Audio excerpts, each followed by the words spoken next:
Wuthering Heights by Emily Brontë, Chapter 30. Recording by Ruth Golding.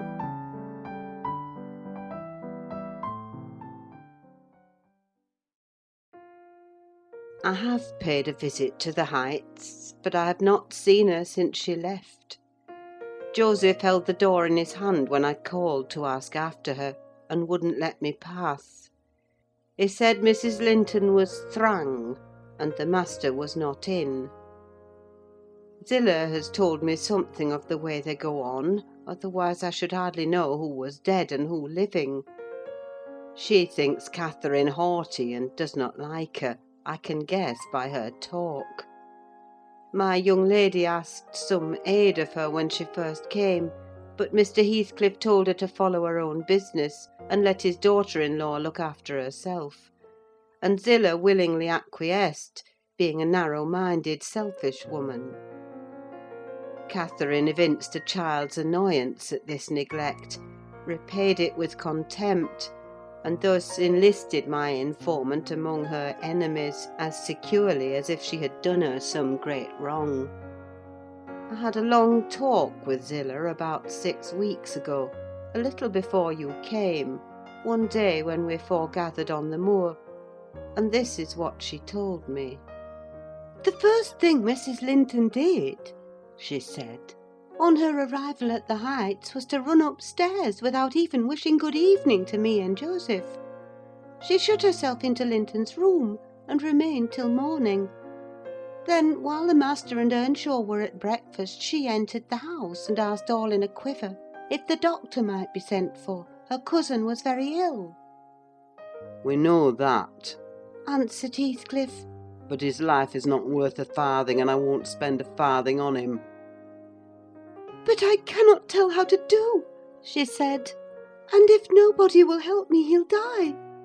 "Walk out of the room," cried the master, "and let me never hear a word more about him. None here care what becomes of him. If you do, act the nurse. If you do not, lock him up and leave him."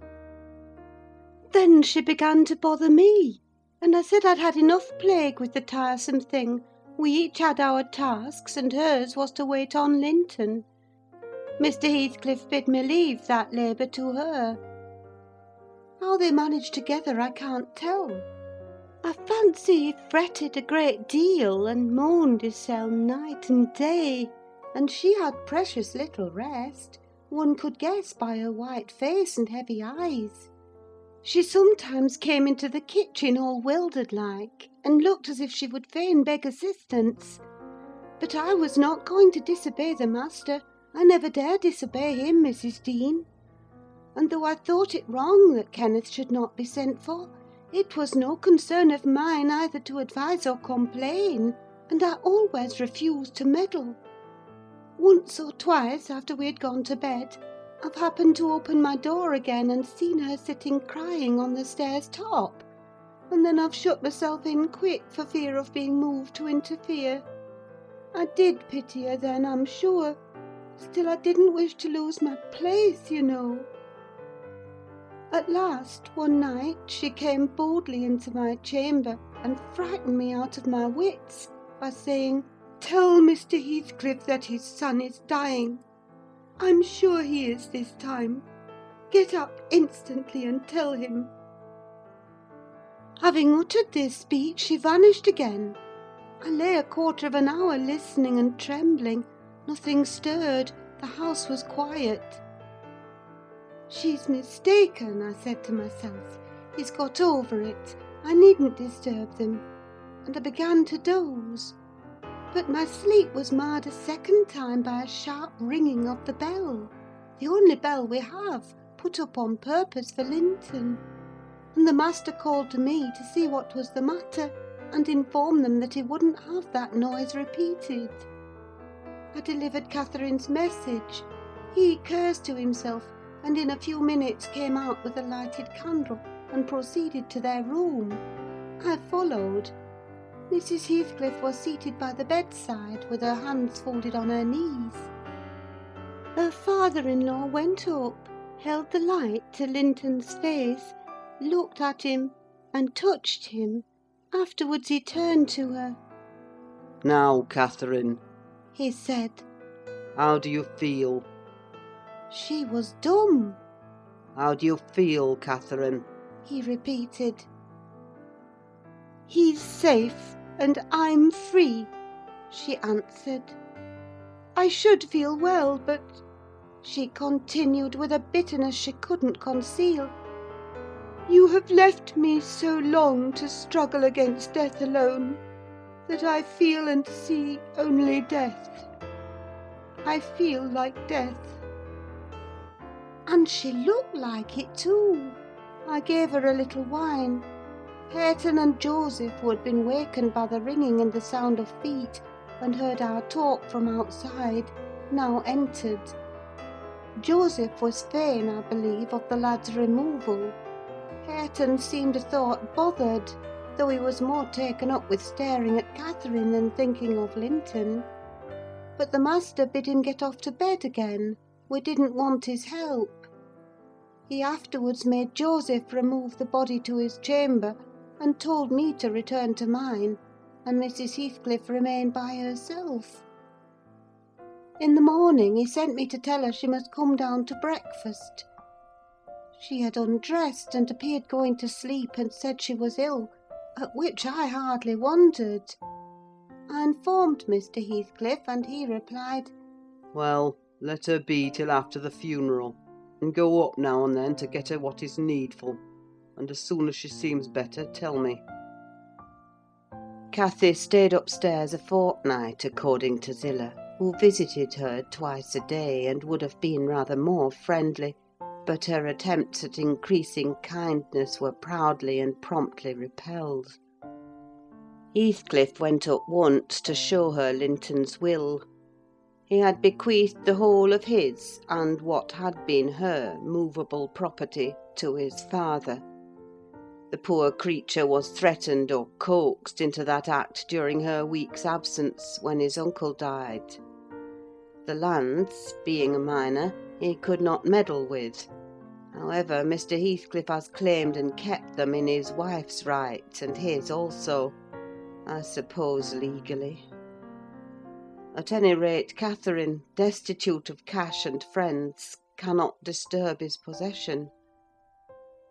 "Nobody," said Zillah, "ever approached her door except that once, but I, and nobody asked anything about her. The first occasion of her coming down into the house was on a Sunday afternoon.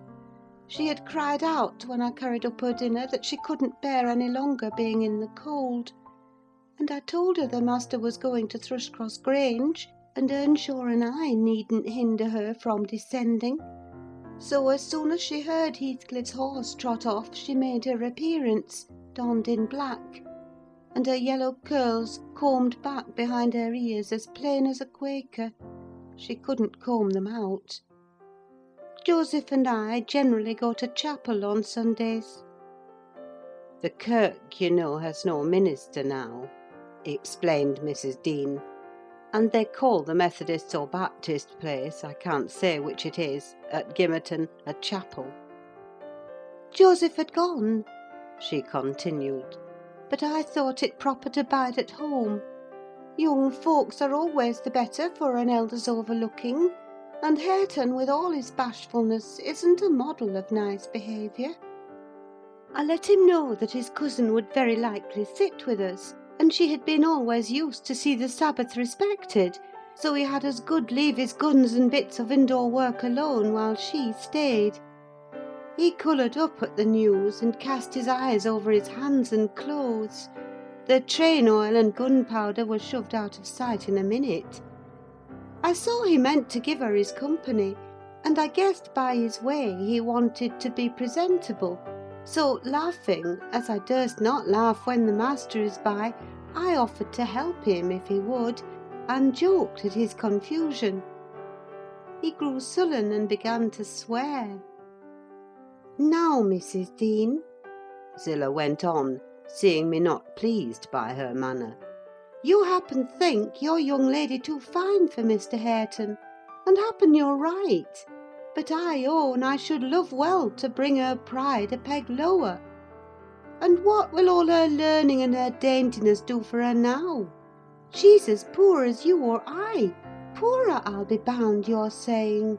And I'm doing my little all that road.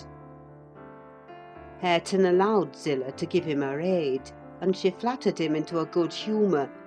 So when Catherine came, half forgetting her former insults, he tried to make himself agreeable by the housekeeper's account.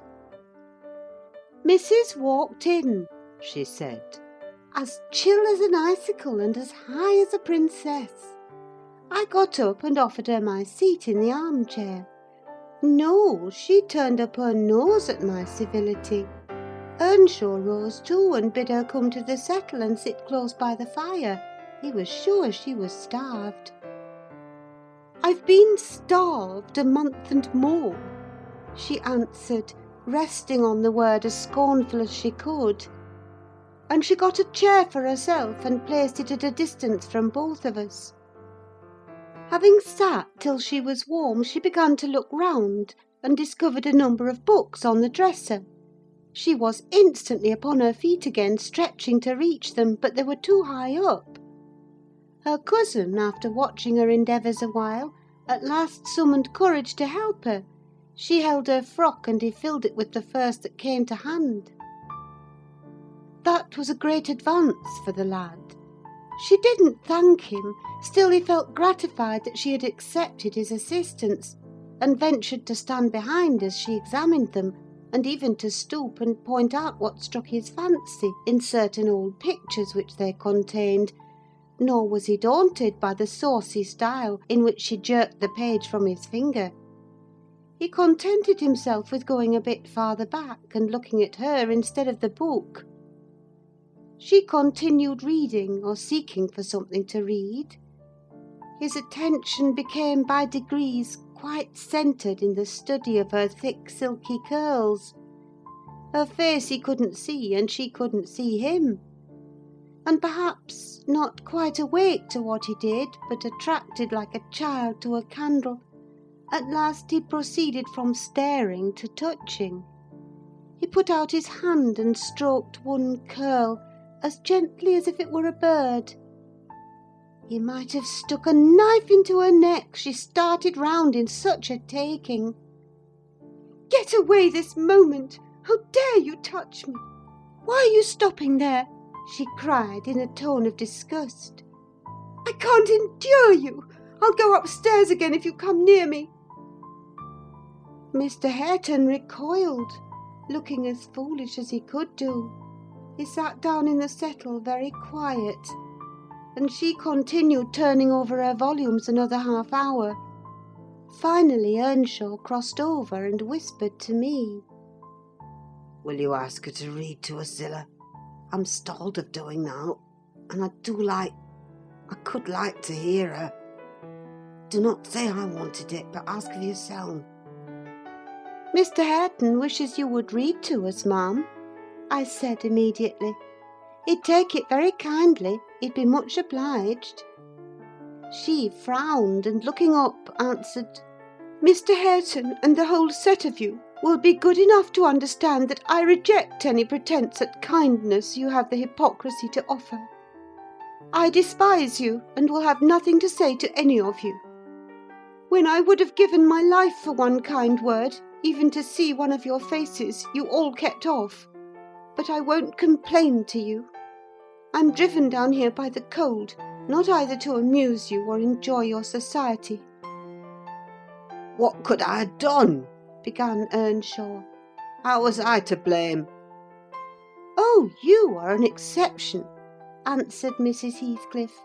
"I never missed such a concern as you." "But I offered more than once, and asked," he said, kindling up at her pertness. "I asked Mr. Heathcliff to let me wake for you." "Be silent! I'll go out of doors or anywhere rather than have your disagreeable voice in my ear," said my lady.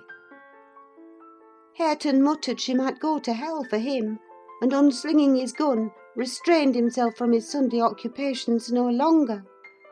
He talked now freely enough, and she presently saw fit to retreat to her solitude, but the frost had set in, and in spite of her pride she was forced to condescend to our company more and more. However, I took care there should be no further scorning at my good nature. Ever since, I've been as stiff as herself, and she has no lover or liker among us. And she does not deserve one, for let them say the least word to her, and she'll curl back without respect of anyone. She'll snap at the master himself, and as good as dares him to thrash her, and the more hurt she gets, the more venomous she grows. At first, on hearing this account from Zillah, I determined to leave my situation, take a cottage, and get Catherine to come and live with me. But Mr. Heathcliff would as soon permit that as he would set up Hareton in an independent house, and I can see no remedy at present, unless she could marry again, and that scheme it does not come within my province to arrange. Thus ended Mrs. Dean's story.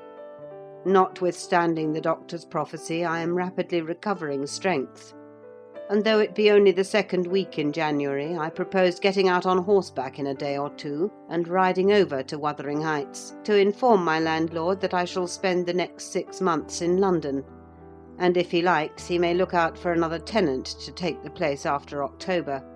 I would not pass another winter here for much. End of chapter 30.